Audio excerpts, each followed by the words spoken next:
El próximo mes, en el mes de octubre, nosotros vamos a recordar una fecha memorable. Vamos a recordar la fecha del 9 de octubre de 1820. Y ha sido hasta ahora la fecha más importante para Guayaquil. Ese es un día feriado. Ese día hay desfiles cívicos, militares, hay comparsas, hay grupos musicales, de teatro, se suspenden las clases locales, se cuelgan banderas, los comerciantes aprovechan para hacer descuentos. Hay también, por otro lado, recordatorios visibles que nos trasladan o nos remontan a la Revolución de 1820, cuando Guayaquil fue independiente. Y eso lo recordamos con todas las cosas, con todos los eventos que se hacen. Hay cosas visibles que nos recuerdan lo que ocurrió en aquella fecha. Aunque no hayamos estado ahí, siempre lo recordamos. El Señor Jesucristo también nos dejó a nosotros un recordatorio visible de su obra en la cruz. Nos dejó un recordatorio de su muerte. Él dejó establecido, y yo creo que lo dejó a propósito establecido, a causa de nuestras debilidades. Él dejó establecido la mesa de la comunión. Él estableció la cena del Señor. Y cada vez que venimos nosotros a la cena del Señor, al tomar los elementos que son el pan y el jugo de la vid, nos remontan también, nos trasladan a un hecho histórico que ocurrió en este mundo, allá en el Gólgota. Nos remontan a lo que ocurrió en la cruz del Calvario. Nos llevan, en otras palabras, por la fe, espiritualmente nos trasladan a su muerte.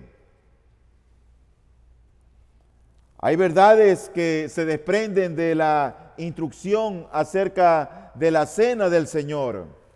Y la cena del Señor es una ordenanza que fue dada para la iglesia, es decir, que es una ordenanza eclesiástica. No fue dada a la familia, no fue dada al Estado, no fue dado al individuo, fue dado para la iglesia. Y el Evangelio de Marcos, al igual que los otros tres evangelios, muestran el hecho histórico, lo que ocurrió. Lo describen los cuatro evangelios, cómo fue que ocurrió aquella noche en que el Señor tomó pan y tomó vino y participó de la cena con sus discípulos.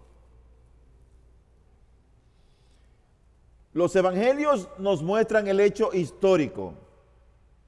El apóstol Pablo nos da más bien detalles teológicos. Y yo quiero que el día de hoy leamos nosotros la escritura en el Evangelio de Marcos. Pero al analizar el texto, vamos a estudiarlo a la luz de los detalles teológicos, de lo que nos dice el apóstol Pablo en la carta a los primeros de Corintios, que fue una iglesia, y lo que escribe referente a la cena del Señor. Porque es necesario que nosotros comprendamos el significado de lo que es la cena del Señor. Para que nadie coma juicio, nadie beba juicio para sí mismo. Así que les invito a leer Marcos capítulo 14, del 22 al 26. Mientras comían, tomó pan y habiéndolo bendecido, lo partió, se lo dio a ellos y dijo: tomad, esto es mi cuerpo. Y tomando una copa, después de dar gracias, se la dio a ellos y todos bebieron de ella. Y les dijo: esto es mi sangre del nuevo pacto, que es derramada por muchos. En verdad os digo, ya no beberé más del fruto de la vid hasta aquel día cuando lo beba nuevo en el reino de Dios. Después de cantar un himno, salieron para el monte de los olivos. Vamos a orar antes de empezar este sermón. Glorioso Padre Celestial, Señor, es con gratitud que nos acercamos delante de tu presencia para pedirte humildemente que tú nos bendigas por medio de tu palabra. Que tú aclares nuestros pensamientos, que abras, Señor, nuestras conciencias y que tu palabra, Señor, haya cabida en nuestros corazones. Señor, con la intención de que nosotros podamos dar fruto, cual al 30, al 60 y al 100 por uno. Yo te suplico, Señor, que nosotros nos parezcamos cada día más a Cristo. Nosotros no podemos, por nosotros mismos, volvernos mejores cristianos ni más santos. Necesitamos de tu ayuda. Señor, que tu Espíritu nos santifique. También quiero rogarte, oh Dios, que tu gracia pueda alcanzar a aquellos que no te conocen. Aquellos, Señor, que tal vez han oído el Evangelio o predicaciones por años, pero no te conocen. Te pido, Señor, que los salves. Señor, y que tú obres para la gloria de tu nombre. Señor, añade a esta iglesia a los que han de ser salvos y ven y bendícenos el día de hoy. Te lo pedimos por los méritos de Cristo. Amén. El tema del sermón, como fue enviado en sus boletines digitales, es la manera eficaz de recordarlo a Él. Es decir, la manera eficaz como podemos recordar a Cristo el Señor. Y yo quiero ver este sermón en 6 puntos. La verdad que el día de ayer, una vez que ya tenía el sermón listo, al leerlo, había algo en mí que no me hizo sentir tranquilo y volví a hacer todo el sermón, teniéndolo ayer listo. Y probablemente no va a ser el sermón en el bosquejo como ustedes lo recibieron. Y bueno, entiendo que el Señor me llevó a cambiar el esquema, el bosquejo. Y voy a centrarme en estos 6 puntos y el punto que más vamos a enfatizar es el número 4 con respecto a la cena y sus elementos claves. Mi primer punto tiene que ver con que la cena del Señor fue establecida para tener comunión unos con otros. Para eso fue establecida la cena del Señor. Dice 1 Corintios 11, 17 al 19, pero al anunciaros esto que sigue, no os alabo porque no os congregáis para lo mejor, sino para lo peor. Pues en primer lugar, cuando os reunís como iglesia, oigo que hay entre vosotros divisiones y en parte lo creo. Porque es preciso que entre vosotros haya disensiones para que se hagan manifiestos entre vosotros los que son aprobados. Pablo escribe a esta iglesia en la ciudad de Corinto y esta iglesia estaba haciendo realmente las cosas mal. Cuando se reunían a celebrar la cena que el Señor había instituido, la reunión que era llamada una reunión de la comunión no era realmente una comunión cristiana. Era una comunión donde había división, donde habían bandos. Era pura hipocresía lo que había en la iglesia de Corinto al momento de celebrar la mesa de la comunión. Ellos dicen que se reunían para lo malo. ¿Y qué era lo malo? Bueno, habían divisiones, habían bandos y por supuesto todos los pecados que estas cosas acarrean. Probablemente habían críticas, habían murmuraciones. No era una comunión que había entre los cristianos. Pero Pablo dice que en la misericordia del Señor esto es necesario para que se hagan manifiestos entre vosotros los que son aprobados. Es necesario a veces que hayan divisiones y bandos, porque uno llega a conocer a los individuos realmente cómo son, qué es lo que hay en su corazón. Nada de eso, de lo que ocurre en las iglesias o debajo del cielo, escapa al control soberano de Dios. Porque el texto lo dice con toda claridad. Dice el versículo 19 de 1 Corintios 11, porque es preciso que entre vosotros haya disensiones, para que se hagan manifiestos entre vosotros los que son aprobados. ¡Qué terrible! Pensar que en el momento de la comunión, cuando debe haber unidad, lo que había era división. Y por supuesto el apóstol no aprobaba eso y Dios tampoco lo aprobaba. Esto me lleva a mi segundo punto. La cena era una comida. Esa era la cena. Tú te sorprenderás, porque cuando tú oyes probablemente de la cena, pan y vino. Pero la cena que el Señor estableció era una comida. Veamos lo que dice 1 Corintios 11, del 20 al 22. Cuando pues os reunís vosotros, esto no es comer la cena del Señor, porque al comer cada uno se adelanta a tomar su propia cena, y uno tiene hambre y otro se embriaga. Pues ¿qué? ¿No tenéis casas en que comáis y bebáis? ¿O menospreciáis la iglesia de Dios y avergonzáis a los que no tienen nada? ¿Qué os diré? ¿Os alabaré? En esto no os alabo. La cena era una comida. Ellos esperaban ese momento cuando se reunían para comer. El asunto era que,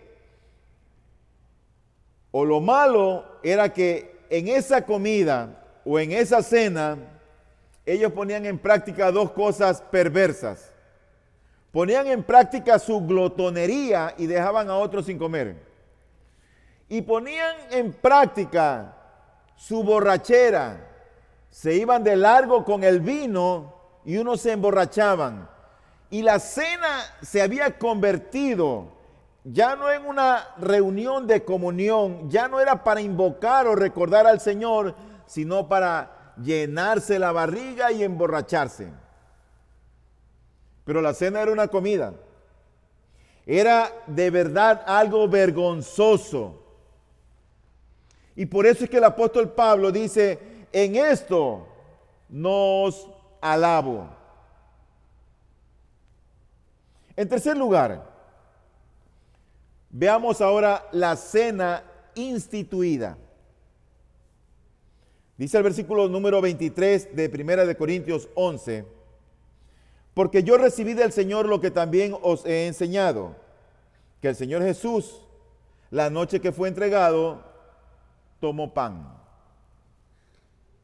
¿Quién instituyó la cena? ¿Quién instituyó esa mesa de la comunión? El dueño de la iglesia, nuestro Señor Jesucristo. No fue el apóstol Pablo, no fue Marcos, fue el Señor Jesucristo. ¿Y cuándo la instituyó? Como lo dice el texto, la noche que fue entregado. En ese momento Él la instituyó, porque esa noche Él cenó, tuvo la cena con los apóstoles. Ahora, ¿dónde se celebra la cena? La cena era en verdad una reunión de creyentes, o sea, la cena tomaba lugar cuando la iglesia estaba formada. No es el edificio físico. La cena era una reunión de creyentes, cuando la iglesia estaba reunida, cuando había una asamblea. Porque la palabra iglesia viene del griego, que significa eclesia, que en el Antiguo Testamento quiere decir asamblea o reunión. Y en el Nuevo Testamento también, aunque también se usa la palabra sinagoga, que quiere decir una reunión. Y ellos estaban, en otras palabras, reunidos en un solo lugar. Cuando estos hermanos, estos cristianos se reunían, había la oportunidad para celebrar la cena del Señor. Entonces, la cena fue instituida en ese sentido. En el libro de Hechos, en el capítulo 20, versículo 7, dice la Escritura, y el primer día de la semana, que es como hoy, un día domingo. Y hoy es importante porque un día como hoy Cristo resucitó. Y dice, y el primer día de la semana, cuando estábamos reunidos, y ahí está la palabra, reunidos, iglesia, o sinagoga, cuando estábamos reunidos para partir el pan. O sea que ahí nos deja ver la Escritura que la iglesia se reunía, y cuando la iglesia estaba reunida era que celebraba la cena del Señor, partían el pan. Pablo les hablaba pensando partir al día siguiente y prolongó su discurso hasta la medianoche. El libro de Hechos, capítulo 2, el versículo 41 y 42, también nos da un poco más de luz acerca de esta celebración de la iglesia. Dice la Biblia: entonces los que habían recibido su palabra fueron bautizados. Esto ocurre en Jerusalén. Y luego dice: y se añadieron aquel día como 3,000 almas. La pregunta es: ¿se añadieron a dónde? ¿Se añadieron a la ciudad de Jerusalén? Ellos se añadieron al grupo de creyentes que ya habían creído en Cristo. Es decir, se añadieron a la iglesia en Jerusalén, a la primera iglesia cristiana. La iglesia en Jerusalén, dice, se añadieron como 3,000 almas. Y lea el 42. Y se dedicaban continuamente a la enseñanza de los apóstoles, a la comunión, al partimiento del pan. Y ahí está el partimiento del pan, que simboliza o representa la cena, la mesa de la comunión, y a la oración. Esas 3,000 personas, cuando se fueron parte de los otros que ya habían creído en Jerusalén, se añadieron, formaron un solo grupo, y ellos se dedicaban continuamente a las enseñanzas, a la comunión, al partimiento del pan y a la oración. Y con esto llego a mi cuarto punto, que es el punto un poquito más extenso. La cena y sus elementos claves. Y para esto vamos a ir a 1 Corintios 11, del 23 al 25. Dice la Escritura: porque yo recibí del Señor lo que también os he enseñado, que el Señor Jesús, la noche que fue entregado, tomó pan, y habiendo dado gracias, lo partió y dijo: tomad, comed. Esto es mi cuerpo que por vosotros es partido. Haced esto en memoria de mí. Asimismo tomó también la copa después de haber cenado, diciendo: esta copa es el nuevo pacto en mi sangre. Haced esto todas las veces que la bebiereis en memoria de mí. Cuando leemos estos versículos cuidadosamente, vemos que aquí se incluye 2 elementos físicos y uno piadoso, que brota de la disciplina espiritual de cada creyente. El elemento piadoso es la oración. No puede haber cena sin oración. Mire lo que dice el versículo: porque yo recibí del Señor lo que también os he enseñado, que el Señor Jesús, la noche que fue entregado, tomó pan. Y luego dice: y habiendo dado gracias, tomó el pan, y después de tomar el pan, no es que lo repartió para que lo coman. Hizo un alto, dio gracias, y luego lo partió. Tomó el pan y oró. Marcos 14, 22 nos lo presenta un poquito más amplio. En la Biblia de las Américas dice: y mientras comían, tomó pan, y habiéndolo bendecido, lo partió. Tomó el pan y lo bendijo, orando. Y luego se lo dio a ellos y dijo: tomad, esto es mi cuerpo. Así que el primer elemento piadoso en la cena tiene que ver con la oración. Pero hay 2 elementos físicos. El primer elemento físico es el pan, que representa el cuerpo de Cristo. Ese pan representa el cuerpo de Cristo. Dice el versículo 23 que el Señor Jesús la noche que fue entregado, tomó pan. Ese pan representa la humanidad del Señor. Pero el segundo elemento físico es el vino.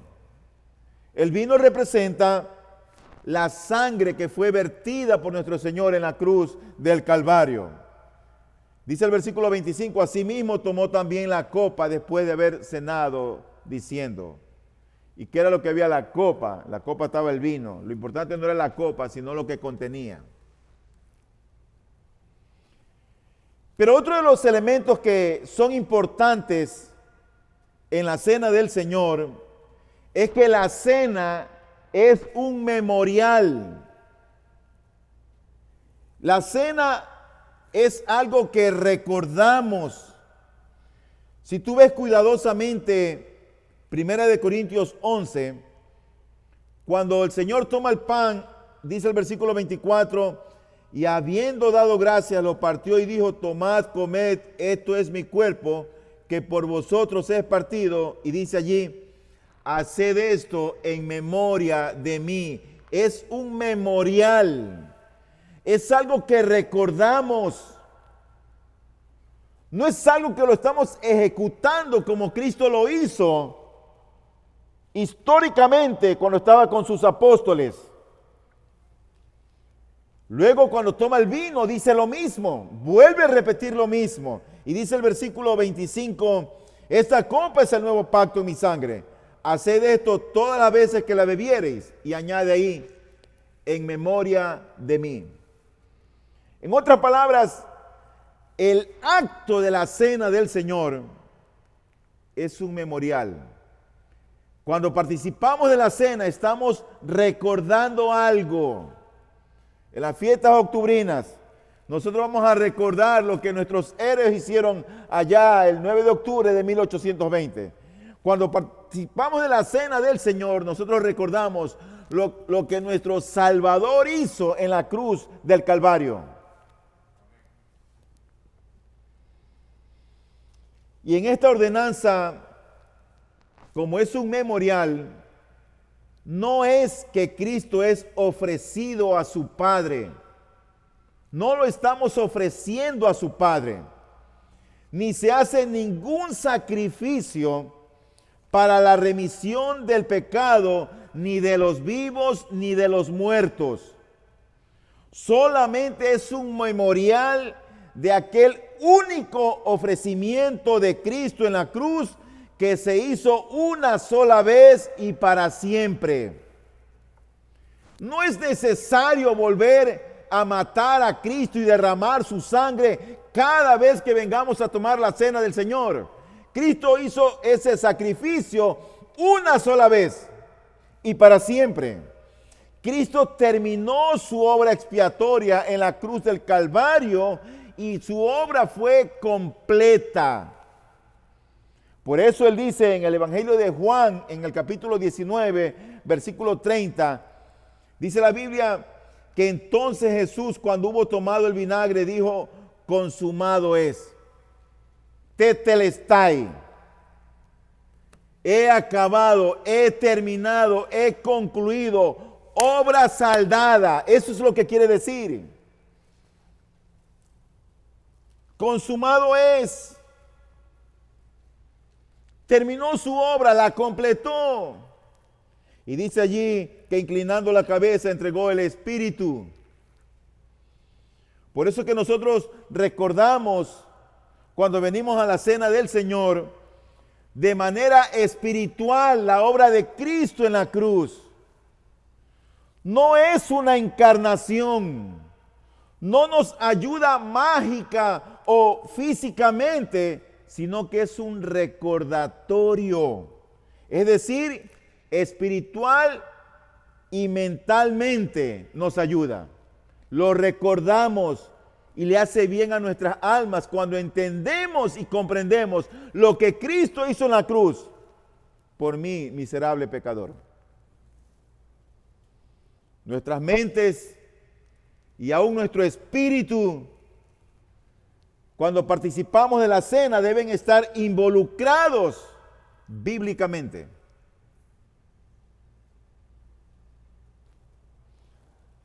En la antigüedad, los sacerdotes eran los intermediarios entre el pueblo y Dios. El sacerdote cada año ofrecía sacrificios entrando al lugar santísimo por los pecados del pueblo. Y eso lo hacía año tras año, tras año, tras año, tras año, tras año. Eso era continuo, expiando los pecados por medio de la sangre de los animales que era derramada en el altar del holocausto. Pero eso ya no ocurre. Oigamos lo que dice el escritor a los Hebreos en el capítulo 9, versículo 24 al 28. Dice la Biblia: porque Cristo no entró en un lugar santo hecho por manos, una representación del verdadero, sino en el cielo mismo, para presentarse ahora en la presencia de Dios por nosotros, y no para ofrecerse a sí mismo muchas veces, como el sumo sacerdote entra al lugar santísimo cada año con sangre ajena. De otra manera, le hubiera sido necesario sufrir muchas veces desde la fundación del mundo, pero ahora una sola vez en la consumación de los siglos se ha manifestado para destruir el pecado por el sacrificio de sí mismo. Y así como está decretado que los hombres mueran una sola vez, y después de esto el juicio, así también Cristo, habiendo sido ofrecido una vez para llevar los pecados de muchos, aparecerá por segunda vez sin relación con el pecado para salvación de los que ansiosamente le esperan. Cristo no necesita, ya Él hizo un sacrificio una sola vez y para siempre. Y eso fue suficiente. Y Él dice en este texto, en el versículo que hemos leído, en 1 Corintios 11, dice el versículo 23, tomad y comed. Pastor, ¿y qué quiere decir entonces tomad y comed? ¿Será que yo tengo que comerme a Cristo? ¿Será que cuando tomo el pan me estoy comiendo la carne de Cristo y que cuando bebo el vino estoy bebiendo la sangre de Cristo? Bueno, ese tomad y comed es algo que se lo debe interpretar de manera literal, no literal, sino figurado. Es algo figurado, simbólico. No debemos tomarlo de manera literal, porque es un recordatorio. Si yo lo tomo literalmente, entonces ya no estoy recordando. Entonces las palabras que Cristo dijo en memoria de mí están de más. Es un recordatorio. Si fuera literal, ya no es memorial, ya no es recordatorio. Cuando se celebró la cena histórica entre Jesús y sus apóstoles, Él estaba vivo. Y Él tomó pan y tomó vino. Entonces, si en ese momento Él estaba vivo, ese pan estaba representando su carne y su cuerpo. Y ese jugo de la vid estaba representando la sangre que iba a derramar por los pecados de su pueblo. ¿Cómo podría haber ofrecido su carne y su sangre literalmente si aún no había muerto? ¿Cómo? Fue algo simbólico.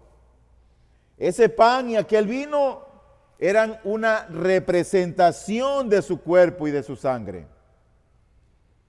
Hay una enseñanza herética que enseña que cuando se toma del pan, el pan se transforma en el cuerpo de Cristo. Eso es herejía.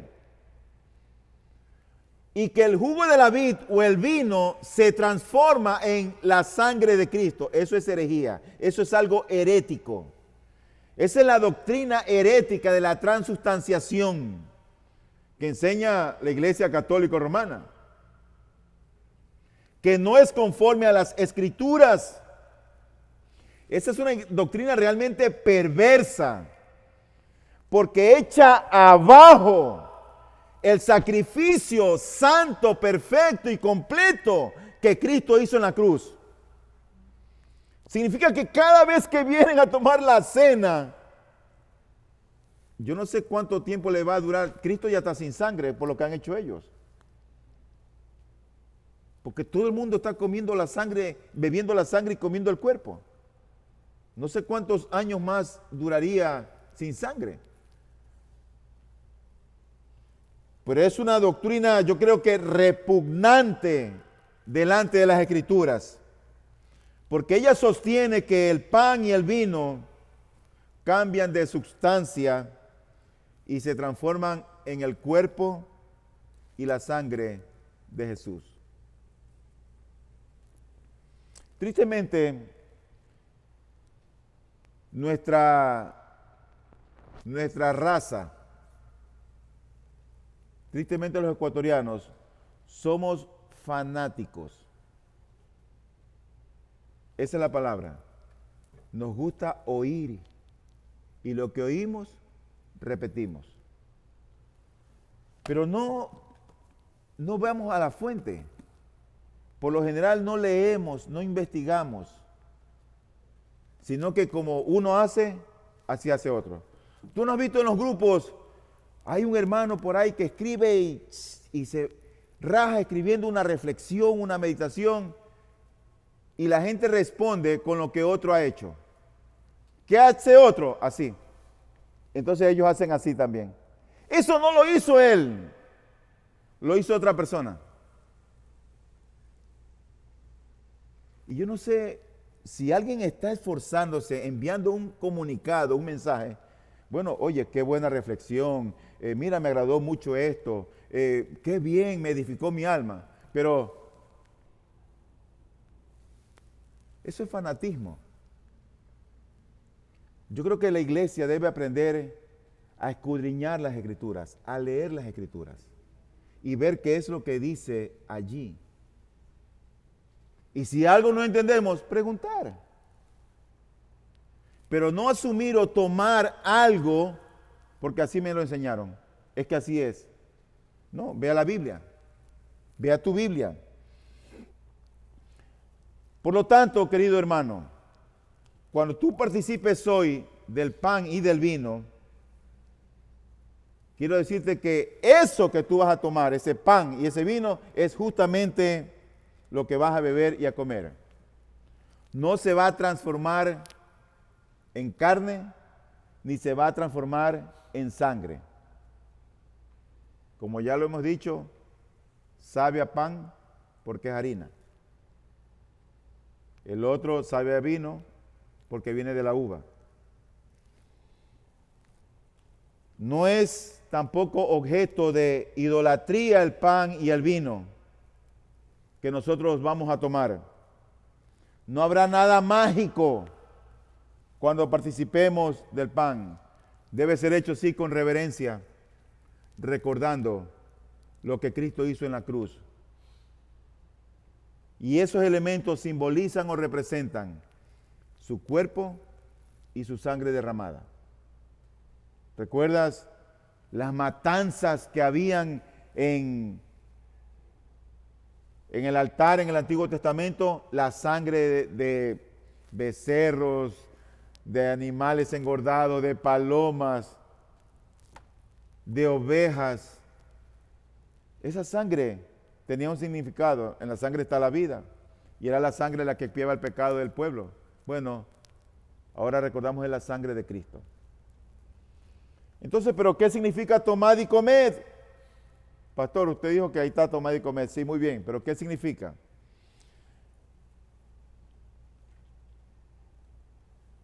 Tomad y comed. Déjame expresártelo de esta manera.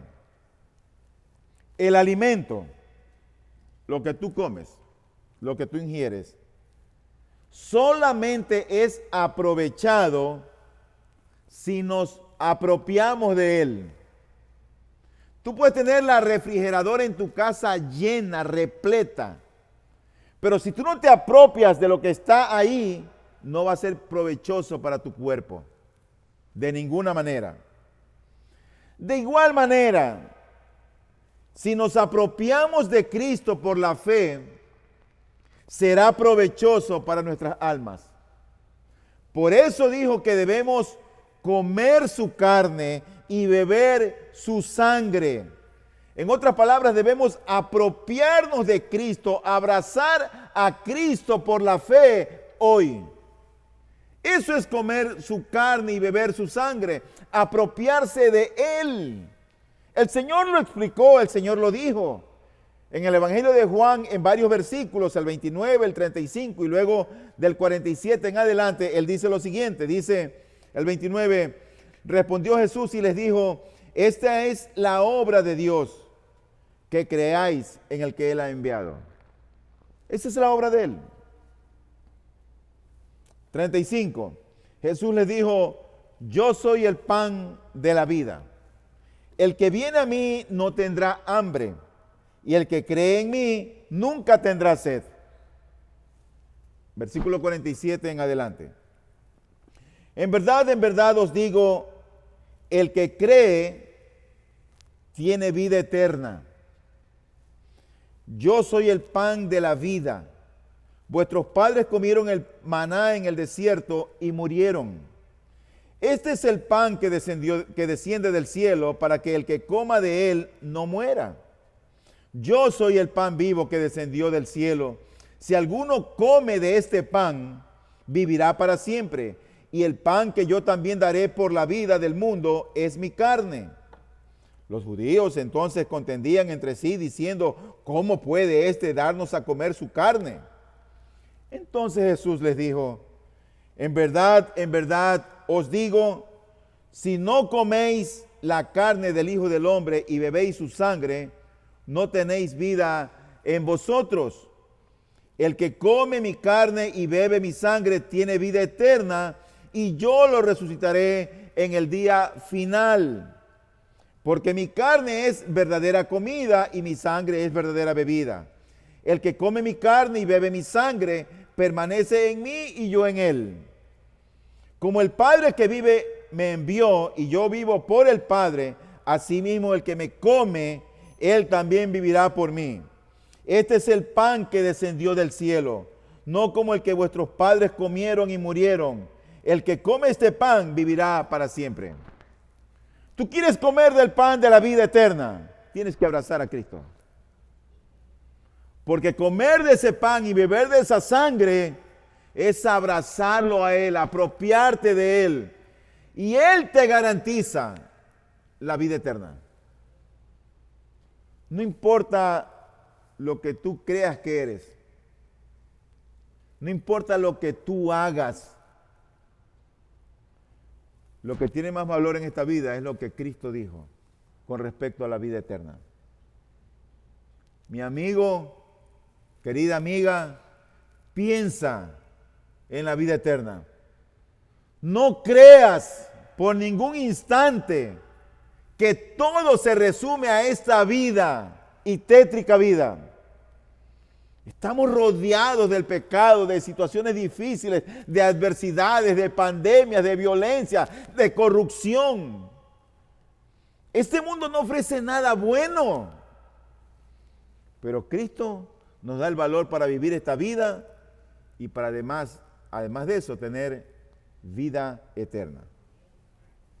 Esto me lleva a mi quinto punto, la cena y su real significado. 1 Corintios 11:26 dice, así pues todas las veces que comieres este pan y bebieres esta copa, la muerte del Señor anunciáis hasta que Él venga. Comer el pan y beber de la copa, como hemos dicho, es apropiarnos por la fe de Cristo. Pero además, ¿qué es comer del pan y beber la copa? Además es testificar magníficamente que su cuerpo molido por nuestras transgresiones es representado por el pan y su sangre derramada en la cruz. Es también, y su sangre, derramada en la cruz, es representada por el vino.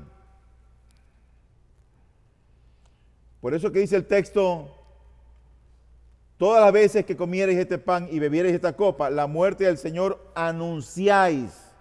Esa palabra anunciáis quiere decir proclamar. Y quiere decir proclamar abiertamente, proclamar ampliamente. Cuando participamos en la cena, lo que estamos nosotros es proclamando abiertamente, anunciando ampliamente lo que Cristo el Señor ha hecho por mí. Y mi último punto es la cena y su recepción.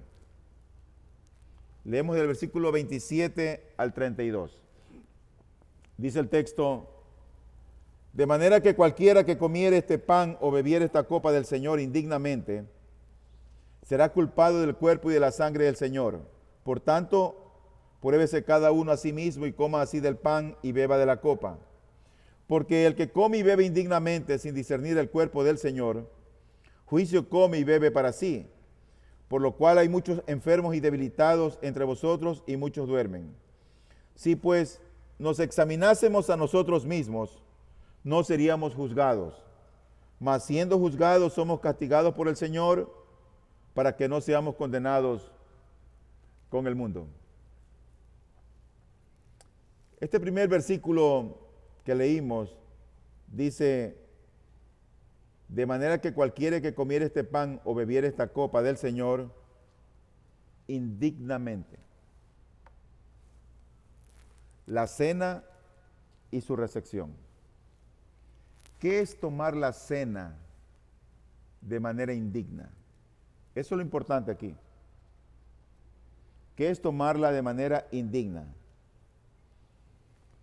Al menos quiero mencionar 5 puntos. Número 1.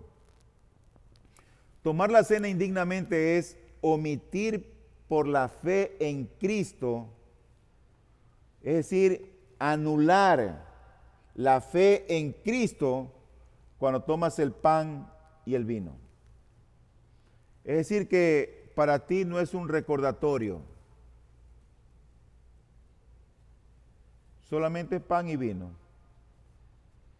Y tú estás omitiendo la obra de Cristo en la cruz.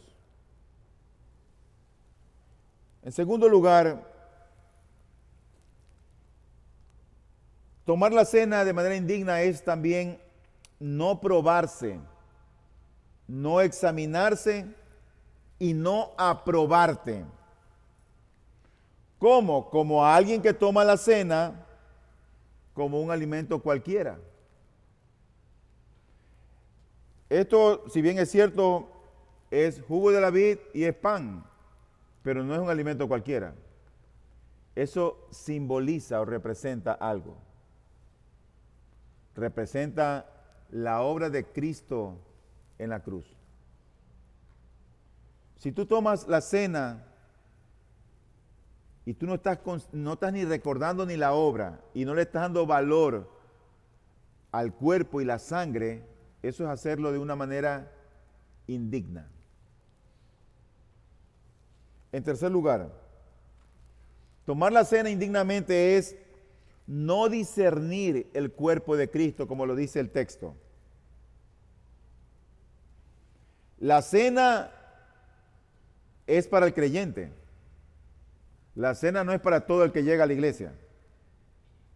La cena es para aquel que es un cristiano, que ha confesado su fe en Jesucristo de manera pública. ¿Y cómo es que hace eso? Con el bautizo. La próxima semana nosotros vamos a empezar a recibir a un miembro a la iglesia y a bautizar a otro. Y ustedes verán cómo la gente testifica de lo que Cristo ha hecho en sus vidas. Por lo tanto, la cena no es para las visitas. Tú vas a una iglesia y todo el mundo participa de la cena. Hay iglesias así. Las iglesias católicas hacen eso. Pero la cena es para el creyente. Porque ¿Cómo podría un impío, un inconverso, alguien que no conoce a Cristo, recordar a Cristo y su obra si no lo conocen? ¿Cómo podría alguien que solamente va a la iglesia en ese momento participar de la cena si no conoce a Cristo? ¿Cómo puede él recordar aquello? ¿Cómo puede tener en su memoria los clavos, la cruz, el madero, la corona de espinas, el costado traspasado, su sangre derramando, las injurias? ¿Cómo podría un impío tener eso en mente? La cena es para los cristianos. Pero tal vez el Señor te está llamando a ti, a que te vuelvas a Cristo. Porque tengo buenas noticias.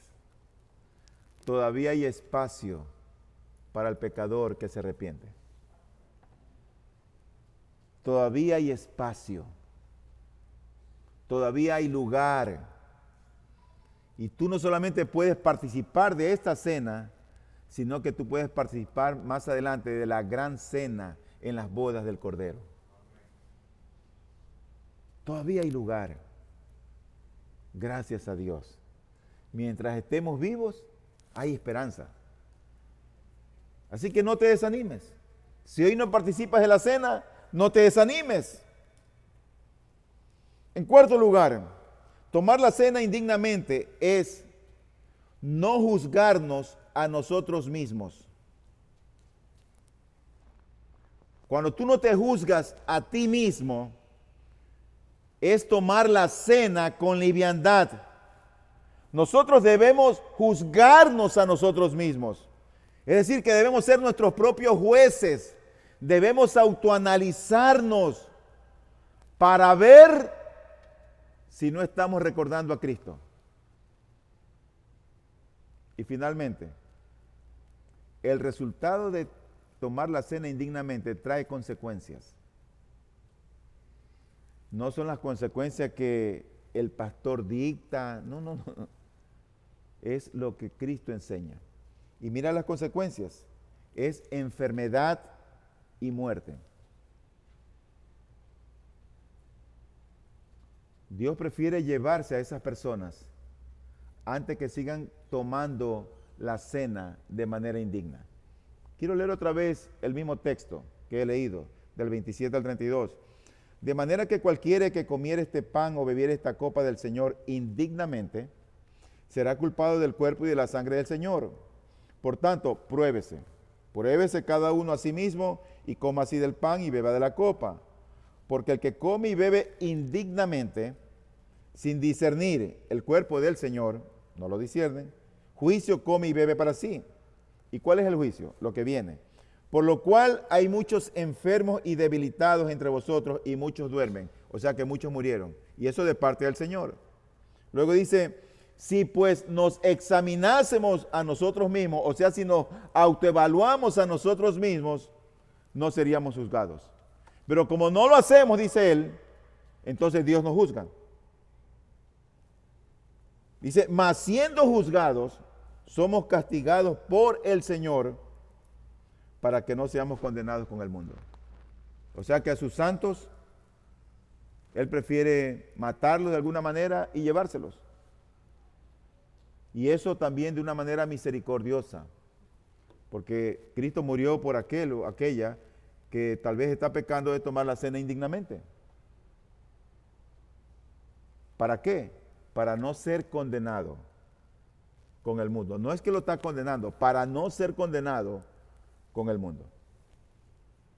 Entonces, hay una manera indigna de tomar la cena, pero también hay beneficios de tomar la cena dignamente. Y son solamente dos cosas. Los que reciben dignamente esta ordenanza, participando eternamente de los elementos visibles, o sea, del pan y del jugo de la vid, también participan interiormente por la fe de una manera real y verdadera, aunque no carnal ni corporal, sino alimentándose espiritualmente de Cristo crucificado y recibiendo todos los beneficios de su muerte. El cuerpo y la sangre de Cristo no están entonces ni carnal ni corporal, sino espiritualmente presentes en esta ordenanza de la cena del Señor, conforme a la fe de los creyentes, tanto o de igual manera como los elementos, el pan como el vino, son o están presentes a nuestros sentidos. Cada vez que participamos de la cena del Señor de manera digna, ¿sabe? Nos beneficiamos de lo que Cristo hizo por nosotros en la cruz del Calvario. Perdonó mis pecados porque me lavó, dio su vida por mí, me dio la capacidad para creer en Él, inscribió mi nombre en el libro de la vida eterna, tengo vida en abundancia, tengo al Espíritu Santo, tengo la iluminación para entender su palabra, todos los beneficios que son propios de un cristiano. Todos. Y por último, otro beneficio es que cuando lo hacemos con dignidad, participamos nosotros de verdad, eternamente, pero también por fe. También por fe. Debemos creer que los elementos realmente representan al Salvador y que al tomarlos como símbolos de Él, realmente nos apropiamos de los beneficios de su obra. Que el Señor en verdad nos dé luz y entendamos la importancia que Cristo dejó esta ordenanza para que nosotros nos gocemos. Yo creo que nosotros somos Dios conociendo nuestra debilidad. No estamos hablando siempre de la muerte de Cristo. No estamos hablando siempre de su cruz ni de su sangre. Pero cuando venimos a la iglesia a tomar la cena, recordamos eso. Y que lo hizo por mí. Y por ti. Si crees. Por ti, si crees. Dos ordenanzas que el Señor dejó para la iglesia. No hay más ordenanzas. Una es la cena del Señor y la otra es el bautizo. Dios quiera que cuando nos reunamos llegue un momento en que todos participemos en la cena del Señor y que todos hayan sido bautizados en el Señor, por la sencilla razón de que han creído. Porque si no lo has hecho, es porque no has creído todavía. Y oro que el Señor alumbre tu entendimiento para que puedas creer de verdad y bautizarte y participar de la cena del Señor.